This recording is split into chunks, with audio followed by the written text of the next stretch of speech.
Hello, I'm back. I've been here in Hong Kong from January to April, and I came back for this event, which I'm very happy to participate in.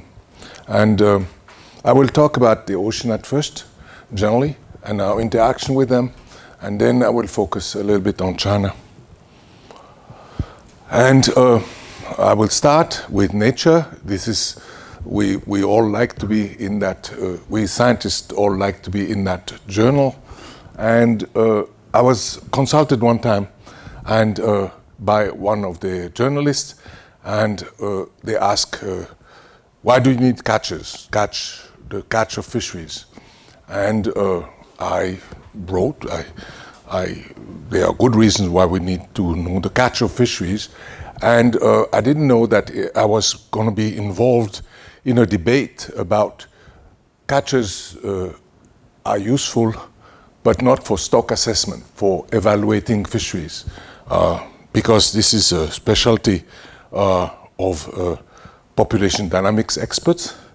But actually we need catches for all kinds of things. We require data on catches because actually fishing itself is the most important way we interact with nature, and the size of the catches measures the size of these interactions. And then the amount of catch times the ex-vessel price is telling us how much fisheries are worth. And if you count also the value chain products that follow the catches, about the value of the fisheries times 3 approximately, if you include the value chains all the way to the restaurant. This indicates the contribution of fisheries to GDP. So you need catches for that.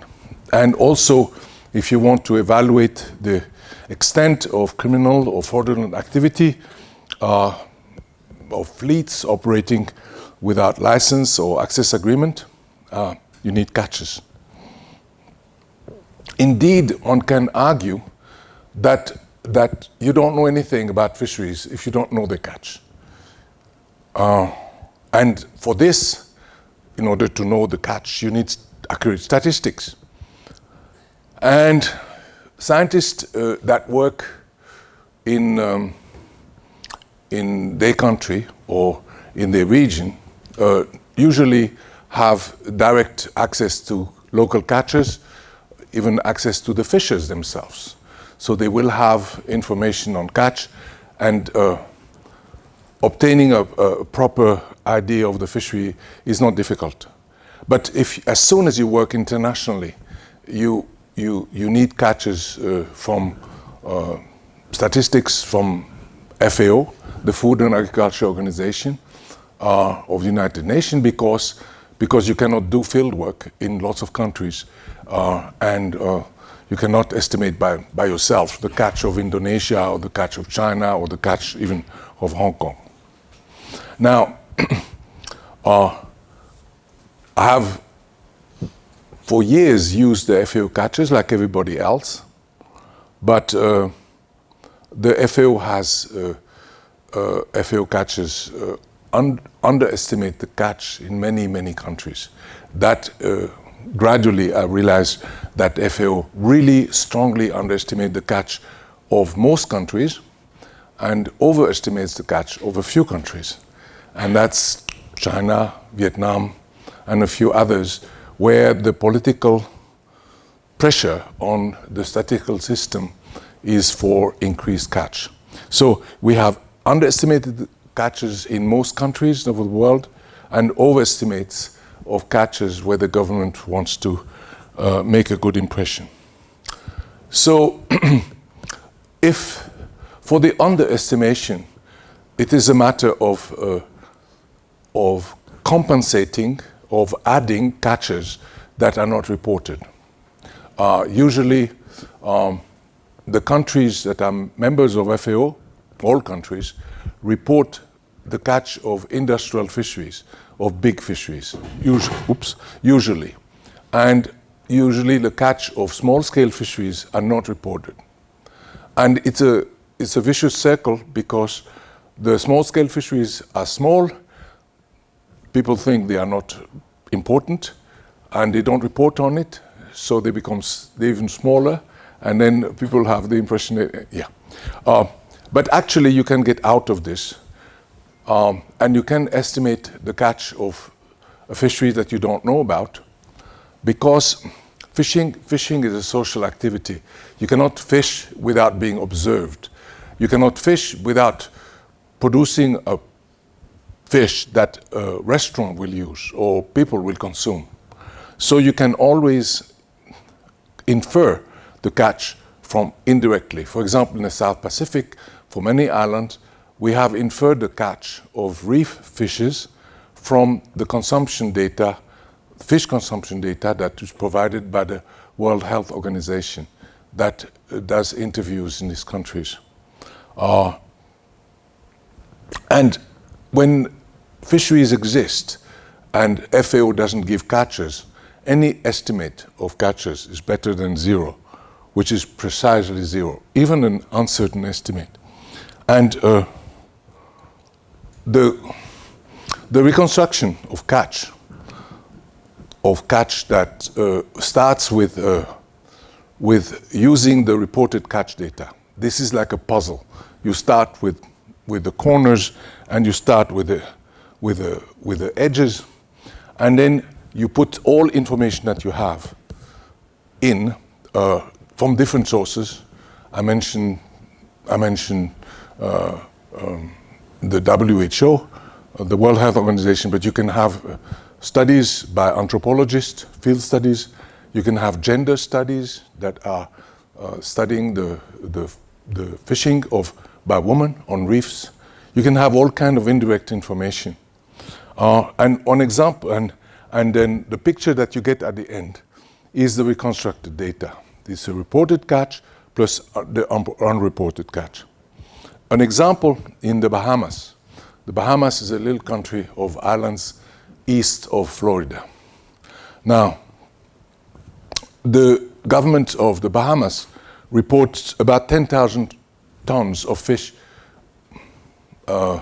lobsters mainly, per year.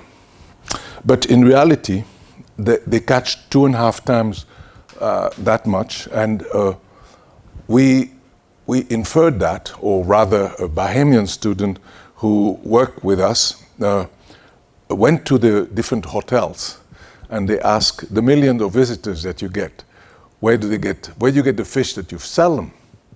Because they eat fish in the different hotels.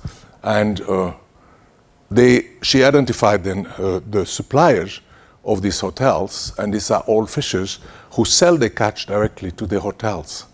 And she could infer then a huge proportion of fish that were sold without the government channels the government being aware of it. And also this big gray mass here is sport fishers from the US that come to fish, and they have a bag limit, an amount of fish that they can catch, and the number of them is known. So if you multiply the amount of fish that they can catch, and they will catch it by the number that comes, then you get. The sports fishing is in many countries bigger than commercial fishing.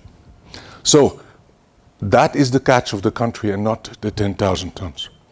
And in West Africa, from Morocco to Namibia, the FAO, if you look at the FAO data, the domestic catch is about 2 times the reported catch. That's domestic catch. So in these 22 countries, the domestic catch is underestimated.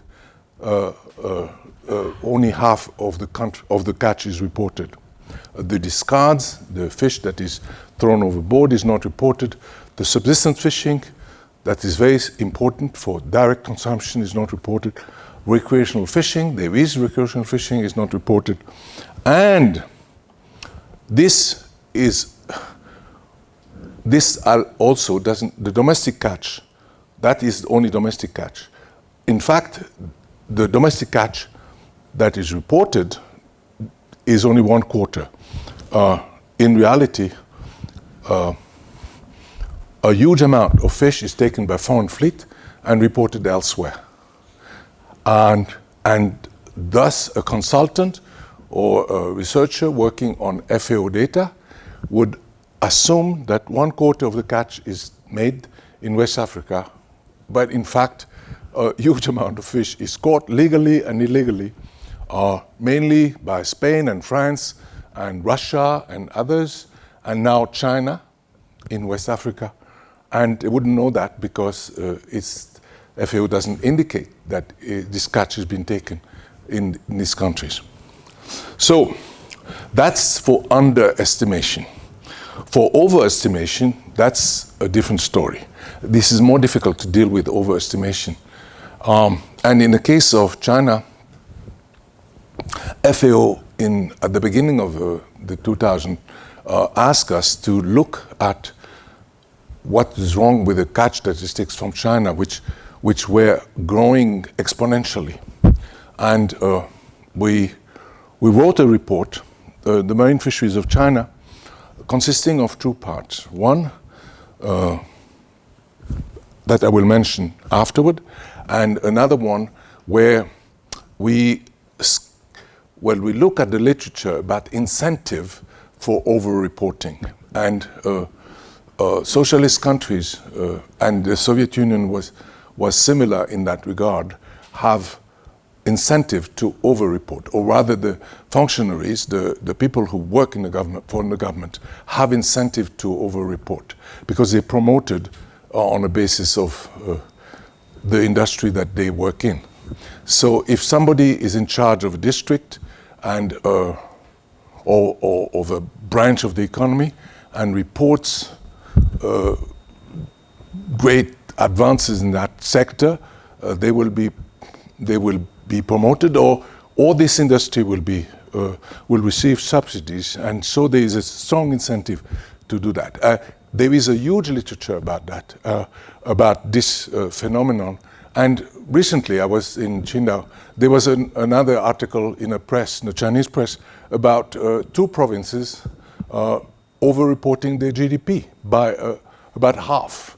They over-reported their GDP, and this had to be corrected. This occurs again and again and again in the People's Republic of China, that the statistics are not reliable. And so this literature, much of it was in English, I was able to look at, and a Chinese national helped us with this, so that. And another component was looking at the catch statistics in geographic terms. And that part was written for an article in Nature, which caused a gigantic fuss, which caused a big problem. Not for me, but it caused a big issue. Basically, we plotted the catch over the world. I will show you in a minute how we do that, but we plotted the catch over the world, and we look at where there was an anomaly, where they had too much catch.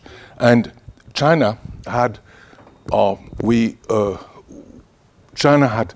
the biggest deviation from a model that we had generally in the model, with 30 variables that predicted the catch over all of the whole world, given 30 variables like depth, primary production, the production of the sea, temperature, and so on. So we had a variable that predicted the catch, and the model did a good job, and it explained about 80-90%, but 40% of the variance, of unexplained variance, 40% of the noise, so to say, was in China, and it was over-reporting by China, and basically, China. Can you? It's a bit dangerous here. China you see this going up, that was the official statistics, this thing going up like this. And then the central government thought it was too much and declared that the growth would be in quality, not anymore in quantity, and it became flat.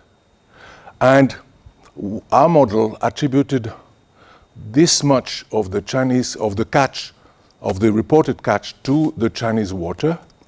And when we corrected by the catch of the other countries, we got that, about half. So we assessed that half of the catch of China was over-reported, and in fact it came from somewhere else, Africa, for example. The over-reporting was not really over-reporting, it was misallocated. It was actually African catch. And basically, this changed the trajectory of the fisheries of the world from up to down. So it changed the world statistics from going up to going down. It created a gigantic fuss. And it caused a big problem within FAO. It caused a big problem with the newspaper, the magazine called Economist. They criticized FAO. Everybody was criticizing everybody. And it caused FAO to, 2 years later, to separate the catch statistics that they had, that they produce and still produce, between the world and China. They now separate the Chinese statistics from all the other statistics because of that. So when we account for over and underreporting by all countries, at the end of 15 years of work, we got this, and this came out recently.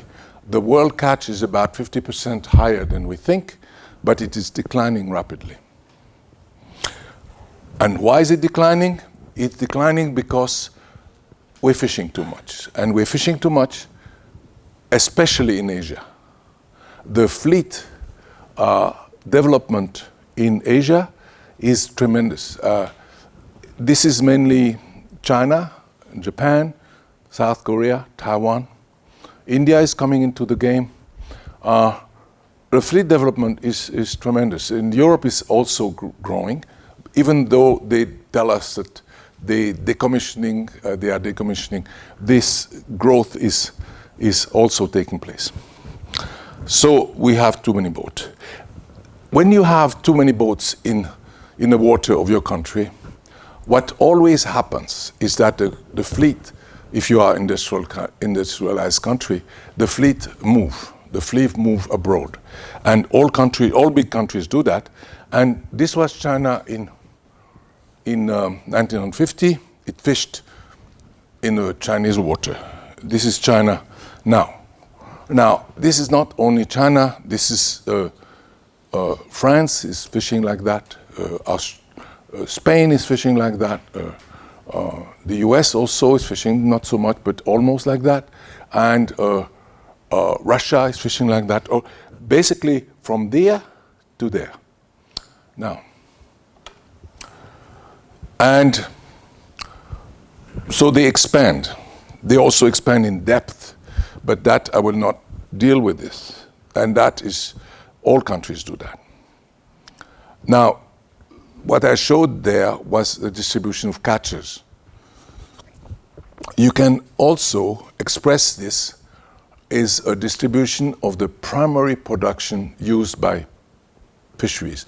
The primary production is the grass of the ocean, right? It's what is the biological matter that is produced by photosynthesis in the ocean.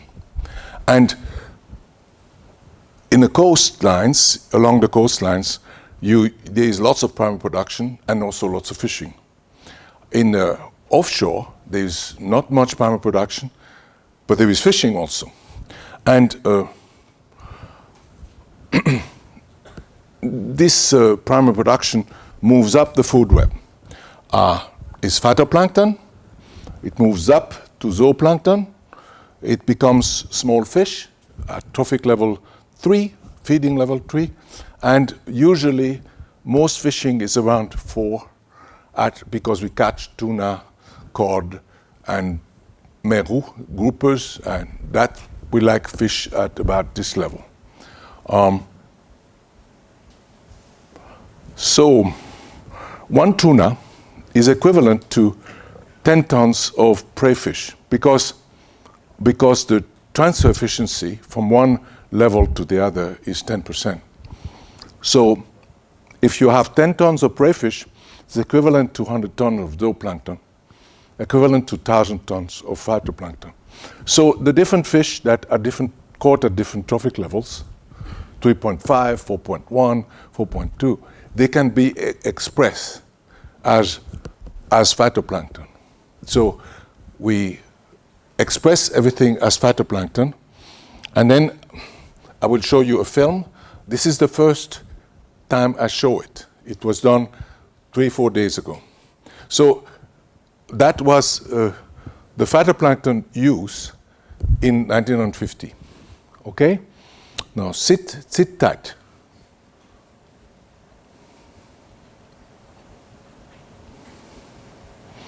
That's the growth of fishing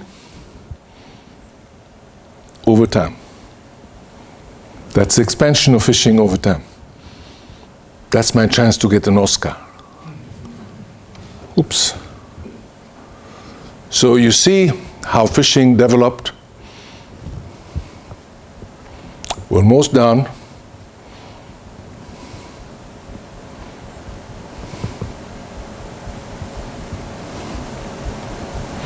That is now. We started on the coastline and we're fishing now. Now, it doesn't, the fishing, for example, in a tuna alley in the Pacific, you see this line that we catch so much tuna in. We don't catch the same tonnage as inshore, but relative to the primary production, we have as much influence on offshore than on inshore, right? Because they are just a few tuna, and if we catch them, this is the same as catching a lot of fish inshore. So that's what we are. And I don't know if you know how primary production is distributed, but this is about the distribution of primary production also. So basically, we cannot fish anywhere else. There is not much fish anywhere else. The result of all this fishing is fishing down. Basically, the size of the all fish is reduced and the trophic level is reduced, and a reduction of biomass. Because the biomass is less in the water, a boat which operates 1 day or 1 hour catch less. So basically, because the boat continues to use fuel and the crew and stuff, this eliminates profit. So the fisheries in the high sea, for example, about half of them are working at a loss, and they have to be subsidized. The French government is a big subsidizer, and the Chinese government is a big subsidizer. There are some fisheries that claim to have no subsidies, for example, Australia, but actually much of these subsidies are hidden.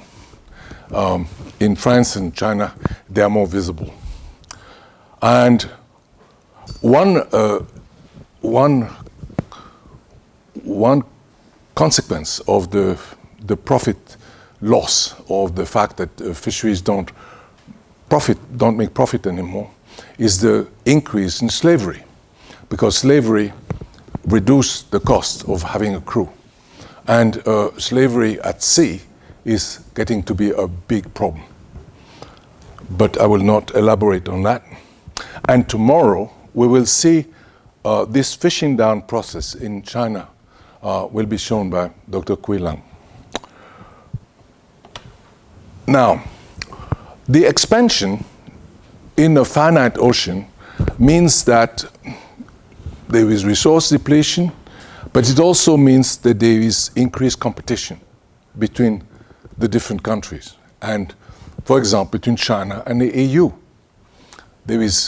China supplies lots of fish to the EU, but it also competes for fish with EU boats. For example, in the Pacific, Spain and China compete for tuna. I think that is the reason why a while ago the European Parliament or the Committee on Fisheries, which the chair is a Spanish person closely connected to the fishery, asked for a study on the role of China in world fisheries. And they hired a consultant for the job, and they subcontracted me because they hadn't worked on China. So the report was written. We wrote a report for the European Parliament, and I have it here. And all the publication that I talk about here, you can have them. You don't have to photocopy anything. You just have them all here. And this report was reported on Chinese marine capture fisheries, and it reported on the catches, the fleet, the import of fisheries product, but I'm not doing that, export of fish product, the activities of the Chinese fleet, and IUU fishing. And the first thing that we did was do a study that involved looking at newspaper, website in China and elsewhere, and studies to document the evidence of fishing that between 2000 and 2010, 2 periods of 5 years. And we found Chinese fleet operating legally or illegally in 93 countries. And the only place where we didn't find any report at the time were the Caribbean and the North Atlantic. But in the meantime, agreements have been signed with 1 or 2 countries, I think Cuba, that will enable Chinese vessels to operate in the Caribbean. So this is even a few years old, and it's not valid anymore. So Chinese vessels have been reported here. Here, for example, the fishing is illegal. But Chinese vessels have been caught repeatedly operating. They've been caught by the American Coast Guard in the northwestern Hawaiian Island. On the other hand, here, it's very complicated because there's some illegal fishing and lots of legal fishing, but people don't know. The people in the countries don't know this is legal because the agreement is not public. There is an agreement, the People's Republic of China makes an agreement with the president. And this agreement is almost private. I don't know what it is, really. The agreement is not public, at least, and or the Minister of Fisheries. And so if there is Chinese vessels, the journalists in the country will write, Chinese boats are there illegally, but they are not. They are legally there, but the public doesn't know it. So, and we multiplied the number of vessels that we estimated from these studies for every country. We multiplied it with the catch density that we have for the type of vessels that occur in a distant water fleet for China. And then we multiplied the number of boats with the catch, and we did a Monte Carlo study where you do lots of multiplication, actually. And we got estimate of the number of vessels that were operating, the amount of catch, and the catch value in billions of euro. Now, these numbers underestimate our bottom-up estimation. The number of boats underestimate the numbers that are provided by China. We underestimated. But the catch doesn't overestimate, but the catch is higher than reported by the People's Republic of China. China reports 1 to 2 million tons caught annually abroad, and we had 4.5 million tons caught abroad. So, but of this fish that China catches abroad, about 1/3 is sold locally. For example, it's called Africa fish. They operate in Africa and sell the fish to Africa. That Africa fish is not sold in the international market. Then 1/3 is about 1/3 is sold in international markets on boats that are transferred in the high seas, the Chinese vessel and the reefer boat, and it goes to Las Palmas or other international places where it's mixed with fish from other nations and imported into Europe or America. 1/3, about 1.5 million ton to international market, and 1.5 million ton, about another third, come to China. And I think that's the part that comes to China is the part that is reported. So you would have 4.5 million ton caught abroad. 1/3 goes to the countries where it's caught, 1/3 international market, 1/3 is reported to China. I think that works out. The catch is mainly done in Africa, some in Asia, a little bit in Oceania. It's mainly tuna, and Central and South America, it's mainly squid and cephalopods. Very high value products. In Africa, it's not necessarily high value product, but it's a large amount. So China over-reports to FAO its domestic catch and under-reports its catch, its foreign catch. And yeah, I told you this part.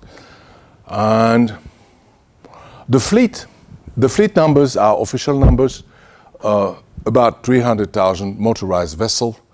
And what is interesting is that the fleet that is operating in Africa and elsewhere is very similar to the fleet that is operating in China itself. It appears that China is exporting its coastal fleet. It has not necessarily constructed a modern fleet of its for fishing abroad, like Spain has or France has. Yeah. So there is lots of IUU fishing by China, especially in Africa. But IUU is a slippery term because FAO produced that. It's illegal, unreported, and undocumented. And in America, and in the head of many people, IUU is a version for illegal. IUU and illegal is almost the same.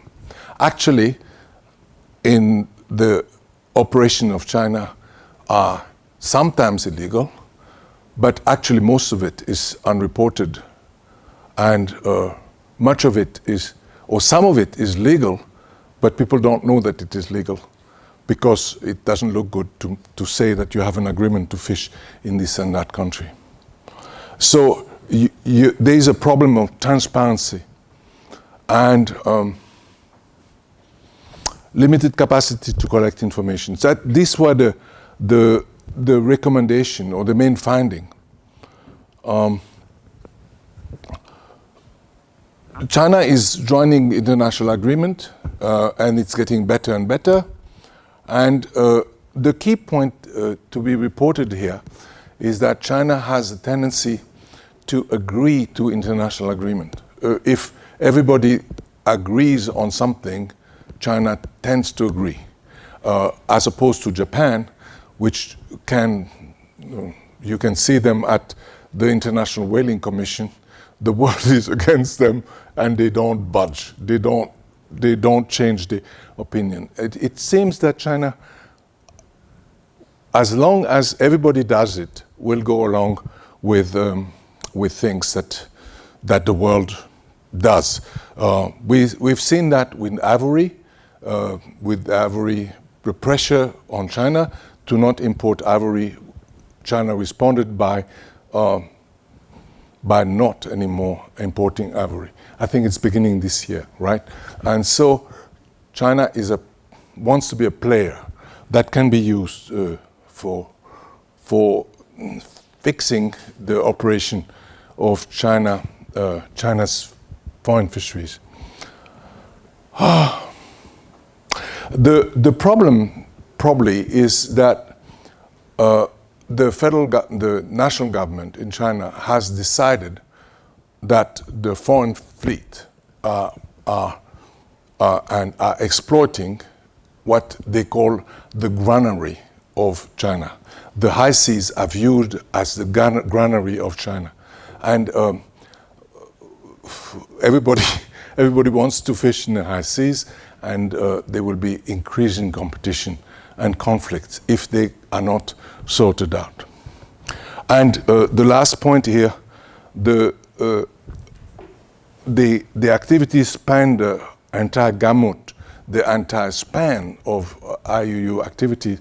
That means they have unreported boats, they have undocumented boats, and then they have illegal fishing boats. The entire gamut. Now,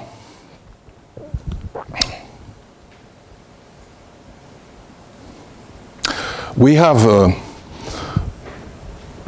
examined agreements that China does. This is not in this presentation. In a paper that is called Euro versus Yuan for West Africa, we have looked at how China pays for access and compared the European Union with China's agreement. And China, as you know, builds ports, builds road, or builds things instead of paying money, cash. And this is very difficult to compare the two. But if you try to cost the ports and the roads and the airplanes and the things that, if you do that, you get approximately the same sum, at least no significant difference. We got 7% for Europe paying, 4% the value of the equipment that China builds in West Africa, but there is so much possibility of error that the difference is not significant. And African countries opt for China because the political string are less tight. Yeah.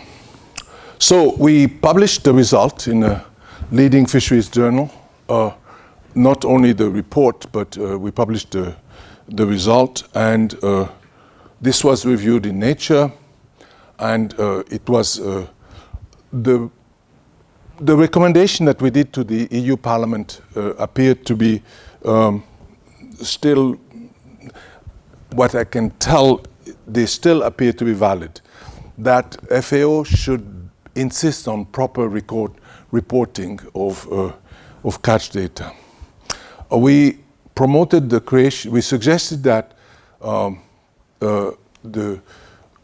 unit should be created that research China's ocean affairs, and that China. We suggested that the Chinese partners should be publishing the access agreement.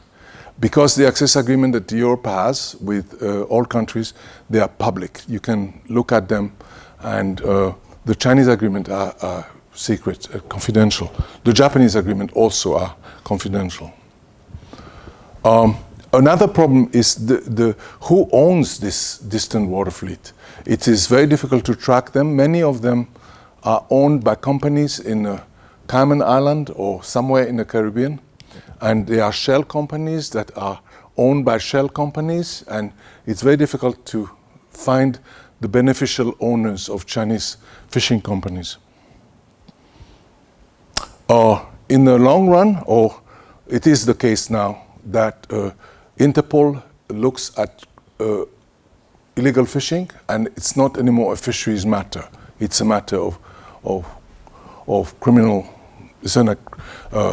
Interpol look at it as a criminal activity and not as a fisheries management issue. And well, that is a very difficult one. Basically, the Taiwanese, who have enormous fleet, are shut out of regional fisheries management organization by China, even though they have lots of knowledge about fisheries because they do it. And so that's a little problem. So that was the recommendation that we gave to the European Union. I have no recommendation to make to China because I was not asked to do that. But we did an atlas of world fisheries where every country had a page, and here's a page for China. And we mentioned in that page that we have a problem with statistics. In fact, 70 or 80% of the Chinese catch reported from the domestic water. This strange shape is the Chinese catch, and you can see we could not fix it. It is increasing absurdly, and then the government said no more, and then it stopped there. And then later, somebody was sent to FAO, a Chinese statistician, and he reduced the catch. So this is supposed to be the Chinese catch. However, the Chinese domestic catch. The Chinese domestic catch is, as 80%, is mixed fish. Mixed fish, you don't know what it is. And we, for our purpose, we use the catch of Taiwan and the catch of South Korea to infer what the species could be in China. And that is ridiculous. The statistics of China should be better than that for a big country like that. And I stop here, and I thank you very much.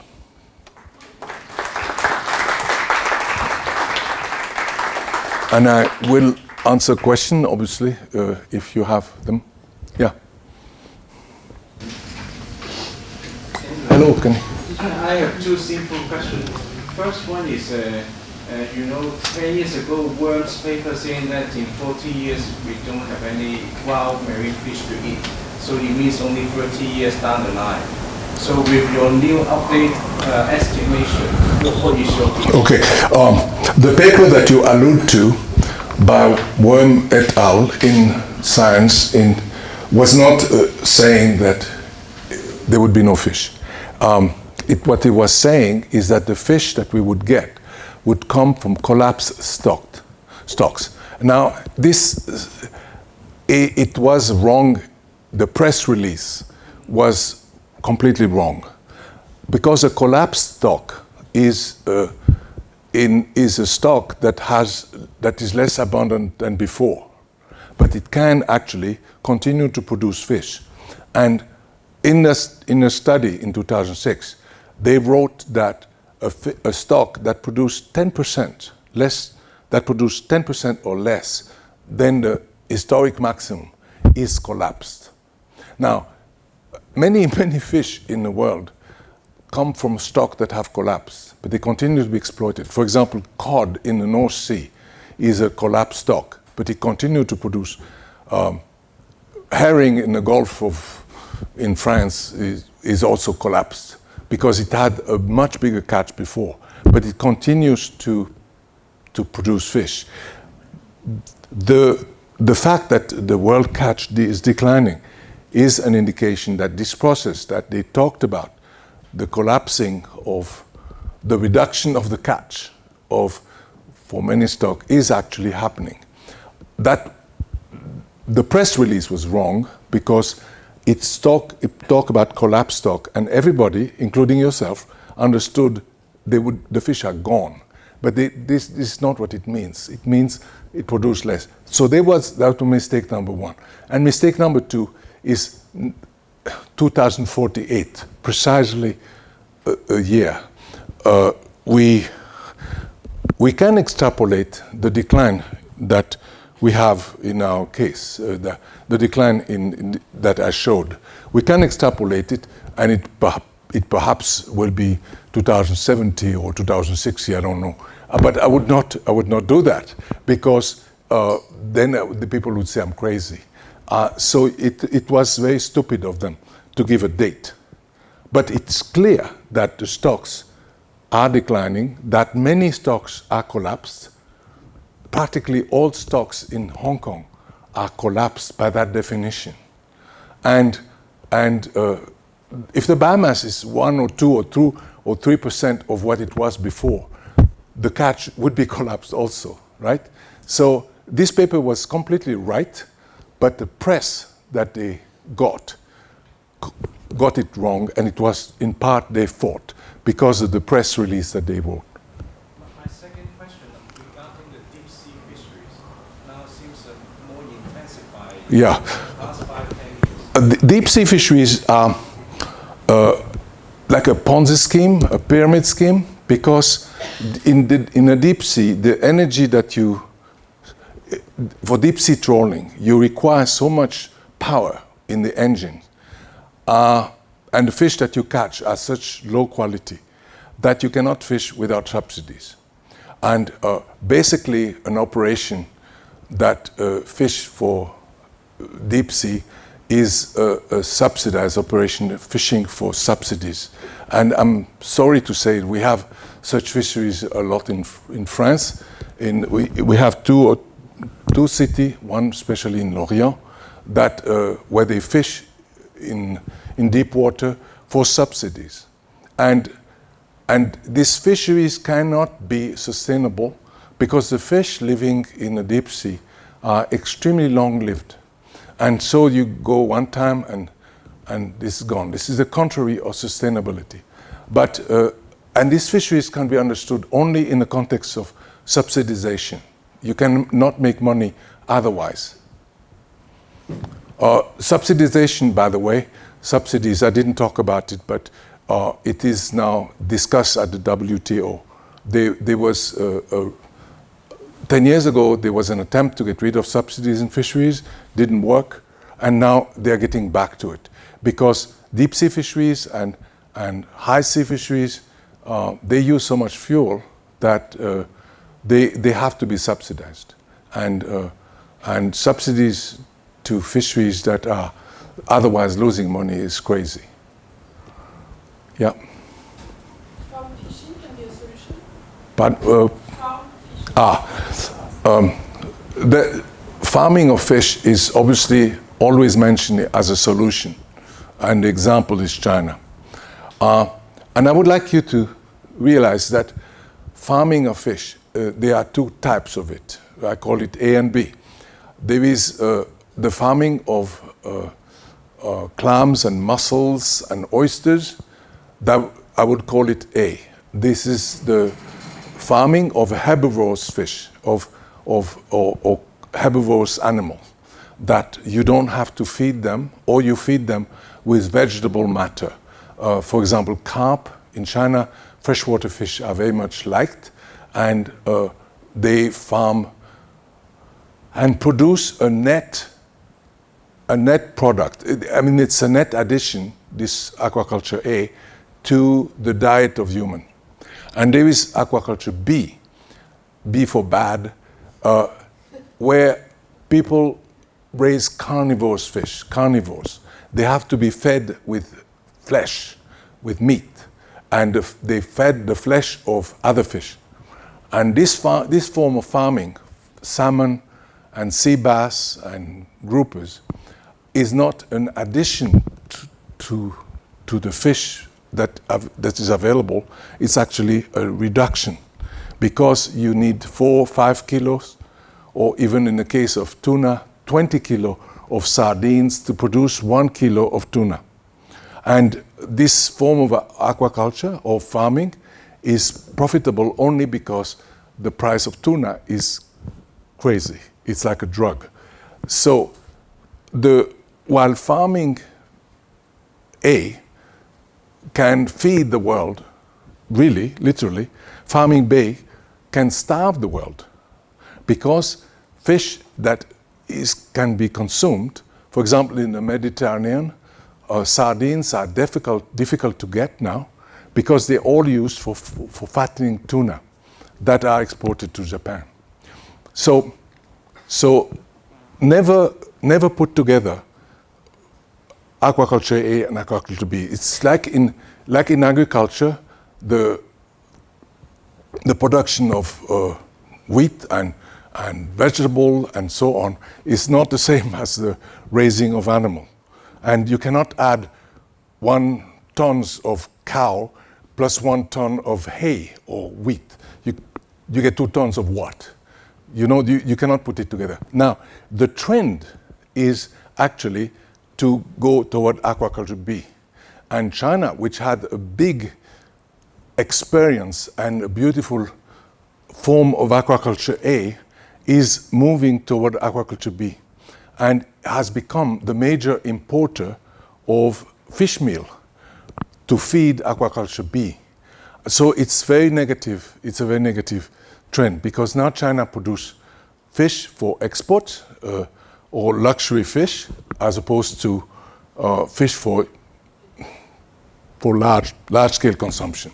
And when you want to feed the world, you have to concentrate on aquaculture A, not B. Thank you, Professor Pauly. I have a question regarding the last part of your presentation mentioned, if I remember correctly, you said China's fish consumption has peaked. To me, it's a bit counterintuitive because, for instance, although if you look at the coastal areas, the consumption perhaps is very high, but still the northern part of the consumption is still low, and also in terms of urbanization rate, still 50% of the Chinese in rural areas that consume very little fish. And on the other hand, because in recent years there is a rising concern about overconsumption of pork, red meat. So the government has been promoting or encouraging the consumers to switch to the white meat fish, which has some signals is in the future consumption, at least at a per capita basis. So what I want to say is very cowardly. Actually, I should have eliminated that part of the presentation because I didn't do that part of the report to the EU Parliament. So the consumption in China of fish, I know not enough about it and not enough recent.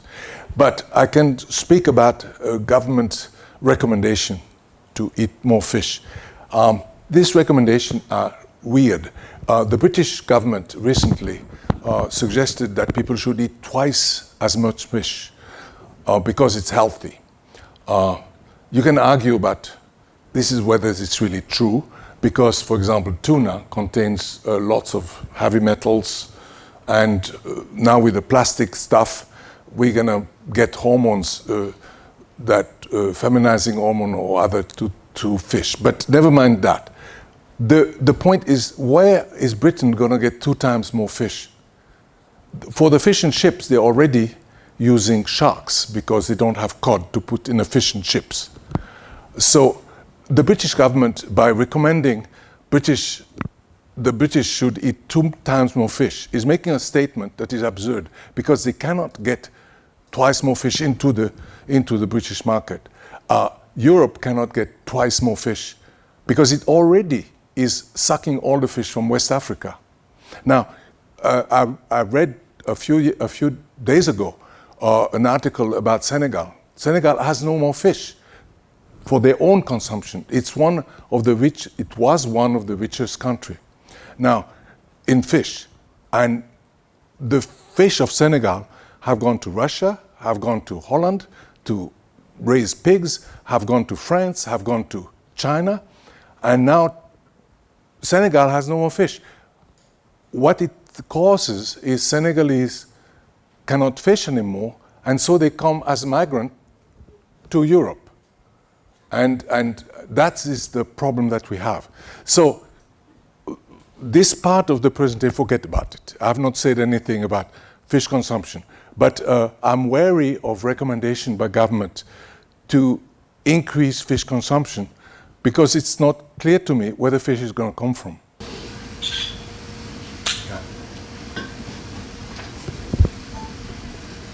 I think China and Japan are the two biggest nations that consume marine mammals.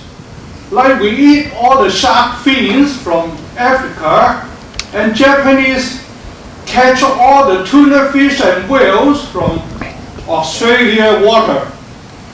What I suggest is, can we build a big fishery farm to grow fish, just like we build a chicken farm for chicken meat, the pig farm for pork, or the cattle farm for beef. Well, so we don't have to worry. we do have to worry. I mentioned that a minute ago. Chicken eat fish meal. Pigs eat fish meal. Fish meal from West Africa, for example, Dutch pigs, the Dutch raise lots of pigs, are fed with fish meal. And fish meal is produced from herring and sardine that people can eat. What you propose is not a solution.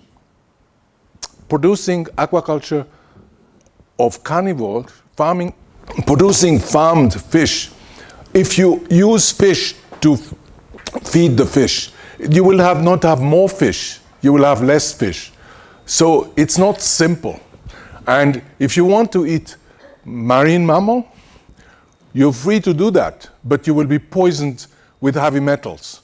And the people who, in Japan, who eat dolphins, they have mercury coming out of their ear. So they are poisoned with mercury. You don't want to eat marine mammals. And in Japan, they cannot eat, because, thank you, the young Japanese don't eat whales anymore. And the whales that Japan catch are put in storage in ice for the future. So the whaling by Japan is not a commercial venture. It's actually making a point about we can fish wherever we want. We can kid the whale wherever we want. It has nothing to do with feeding the Japanese. It's a political stand. One more. One more question is, on the east side of Hong Kong, close to Shenzhen in China, 20 years ago, there is an area called Daya Bay. They grow fresh oyster. Yeah. It's an oyster farm. Some few years ago, this area become a container terminal. Yes. Which is the largest ocean terminal in southern part of China. I think China is now become an industrial country. Yes. They don't care much about the marine mammal anymore. Yes. I think, Yeah. If Yes. you can go there and have a look, that was surprised me because I'm a scuba diver. I go diving everywhere, in the world. So the entire oyster farm is gone. Yes, this is what happens in many parts of the world.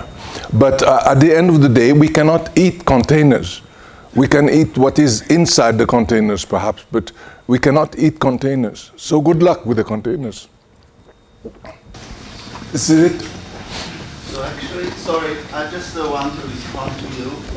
So I don't think China don't care the marine mammal something. I don't think it's right. Because recently, the 2018, that is the longest closed fishery season in China. From the May 1st to September 1st. It's the longest period in China.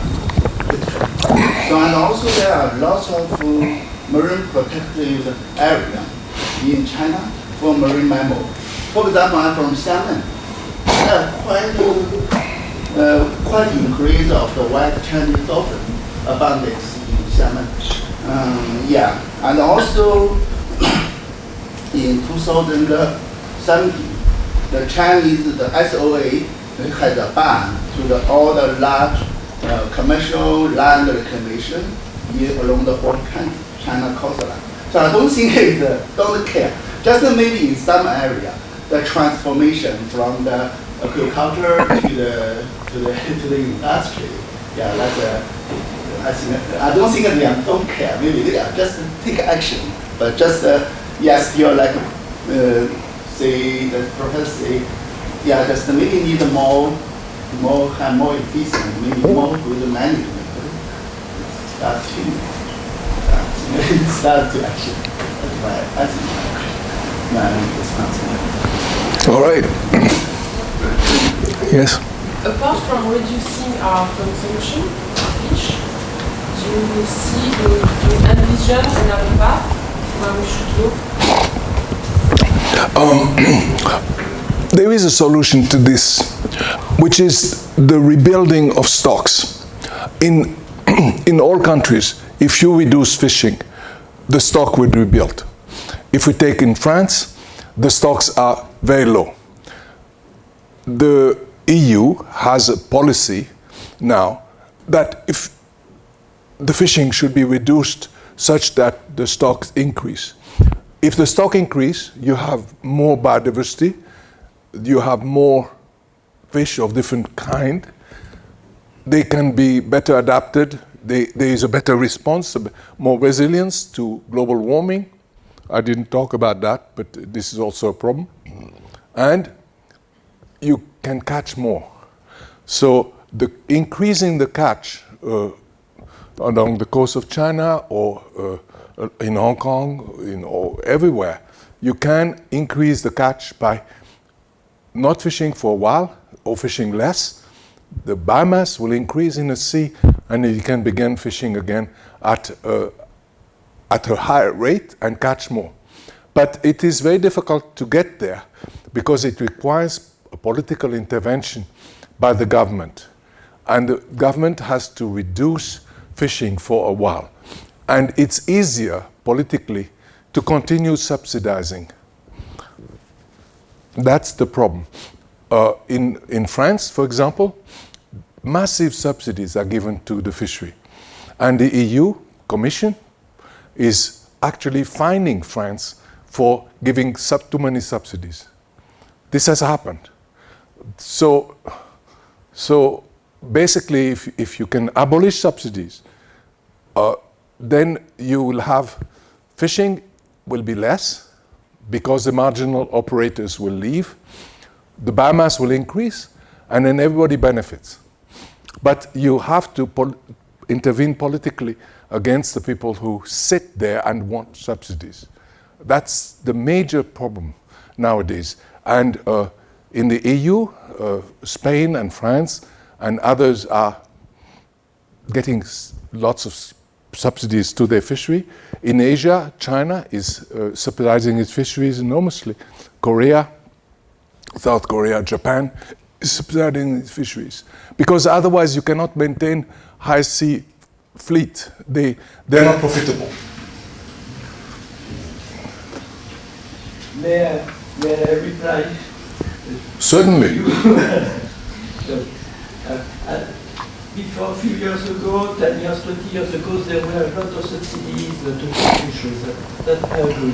But now it has really reduced a lot, I think. We have given them another name. So the EU and its member states are going the right path. Everything is not perfect, of course, but we are going in the right direction. It is true that in the EU the legislation has been passed to rebuild the stocks, but it's also true that the Council of Ministers is revising the quota that are suggested by scientists and increasing them. So it's complicated. Yeah. Yes? Well, in order to solve the issues really big, but in order to solve the issue, what would be some of the research gaps for us to take action? The research gap, every scientist will always tell you that their work has to be encouraged because they don't know enough. But actually, I think in fisheries, as far as this broad brush situation is concerned, we actually know enough. We know the really bad role of subsidies. And at the WTO, at the World Trade Organization, they're discussing, and it is a political matter. About 10 years ago, there was a round of discussion in the WTO, and it almost succeeded. And then at the end, when people had almost agreed on everything, India and Brazil said, okay, the US had pushed very strongly for subsidies, against subsidies. The US, New Zealand, the European Union was neutral, and the US was very successful in getting rid of fishery subsidies. So we're going to have an agreement. But in the last minute, India and Brazil said, okay, now we get rid of our fishery subsidies, but you must get rid of your subsidies, US, for sugar and cotton. Dead. Because the US is not going to get rid of its subsidies for cotton and in the South, and for sugarcane in Hawaii.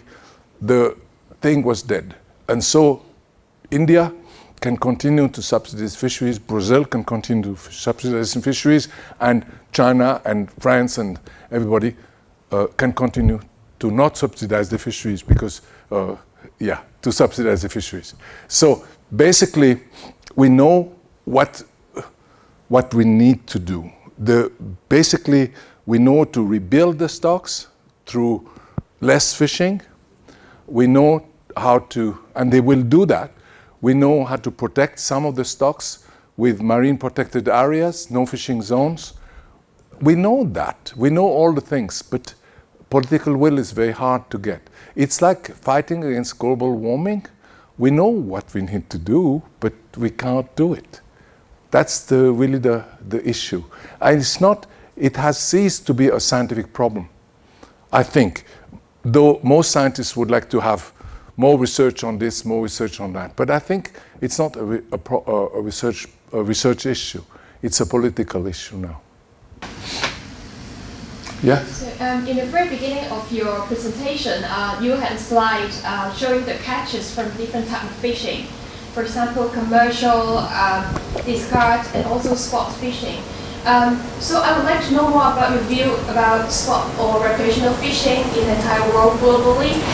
Do you think these issues should be addressed or should be regulated? Because it's also considered quite a problem of catch. So recreational fishing in the world, we have the first global estimate is about 1 million ton.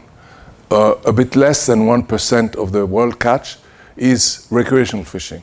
And it occurs in all countries, including in Africa. People think that there is no recreational fishing in Africa because people are poor. But they are fishing safari lodges where tourists come and they go and they fish for a week. And they put their fish on, the fish that they catch on Facebook. So you know what fish they catch and how many tourists come. And you can estimate how much fishing there is. And we published on that, that a fish caught in sport fishing brings 7 to 8 times as much money to the country as if it's caught by commercial boat. So because the tourists will spend a huge amount of money for this fish. And so sport fishing in this context is a good thing. But it is not a good thing that when you have lots of sport fishing and you don't report it, Australia, South Africa, Bahamas, and other countries like that have enormous fishing industry. Florida in the US has more recreational fishing than commercial fishing, but they don't report it. So you don't have an idea of the extent of sport fishing. And sport fishing in the developed world is declining a little bit, and sport fishing in the developing world is increasing rapidly with incomes. So perhaps I should mention last thing, catch and release program. The released fish always die, even though they say they don't die. They do die. In fresh water, they don't die, but in marine water, the fish die. So catch and release program, you can count them as dead. Yeah.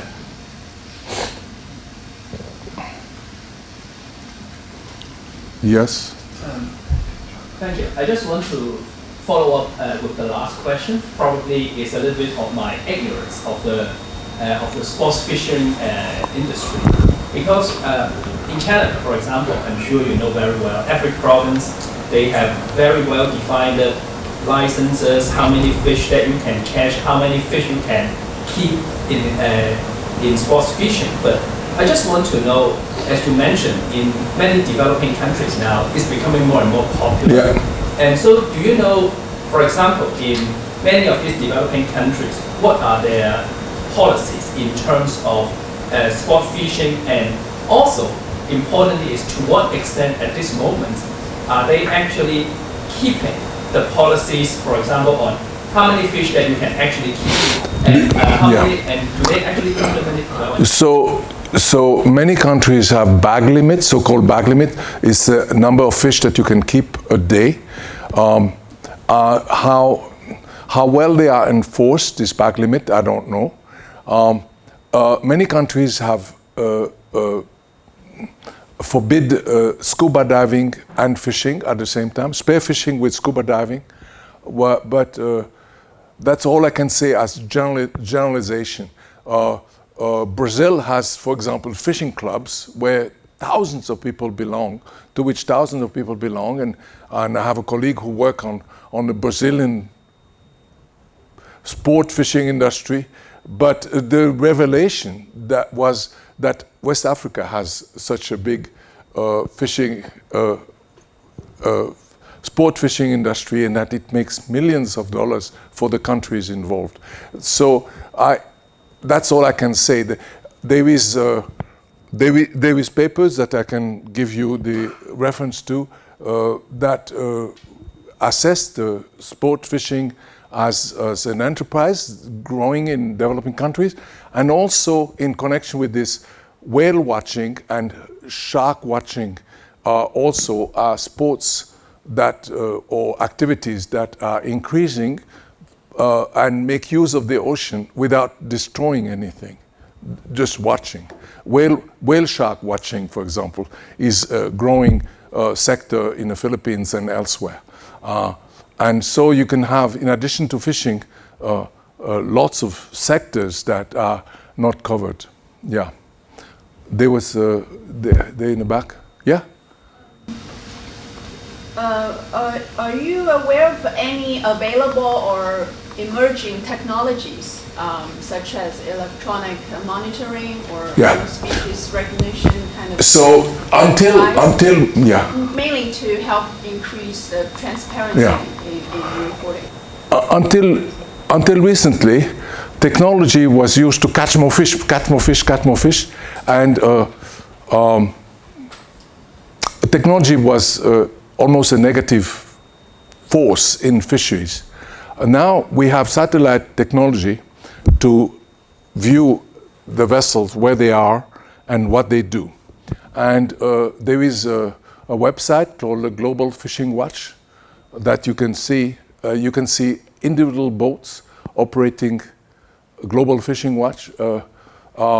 And it's possible to know the boat, to know the company that fields this boat, whether it's fishing illegally or not, whether it's transporting fish from one boat to the other, and so on. So it's almost in real time. And so technology can now be used against illegal fishing.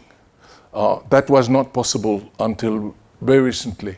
And it's gradually possible, but the IMO, the International Maritime Organization, has up to now exempted fishing boats from having in national waters having to communicate with satellite, the IMO. And this will have to change.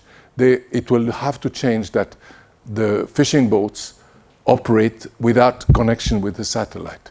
So I think there will be a strong push in the next years for the IMO to change its regulation, because we cannot not know whether fishing boats operate. There was somebody here. Yes, you. Just going back to subsidies, I was just wondering if it would be possible for governments to use those subsidies to retrain fishermen. Yes, you can. There are different kind of subsidies, right? A subsidy is the government